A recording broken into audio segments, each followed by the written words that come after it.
Breaking news! The Trump administration is finally collapsing, is exactly what liberals will try to sell you every single day. And I see this time and time again, from David Pakman to Aaron Parnes. This is the opium that they are selling, which is the idea that one day all of this will end and white people will go back to being safe. But this is an extraordinarily dangerous narrative, and I want to tell you why.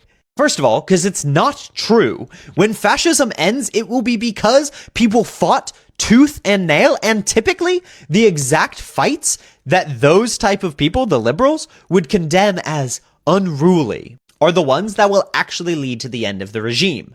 But second of all, and built on that, it doesn't actually address what caused Trump. It sees Trump as an aberration from the pattern rather than a natural consequence of it. And that naturally leads you to believe that you don't need to fundamentally change the system. You don't need to actually consider why America ended up being an ethno-fascist state. You just need a different face on this country and it'll all go back to normal. You'll feel comfortable again. You can go back to brunch.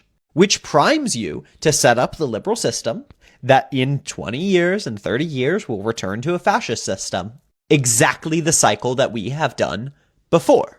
Rather than doing any revolutionary change, it primes you to condemn the revolutionaries and support the institutions that led to fascism. And that, perhaps, is one of the most scary things. I'm terrified, abhorred, and disgusted by the things Trump is currently doing.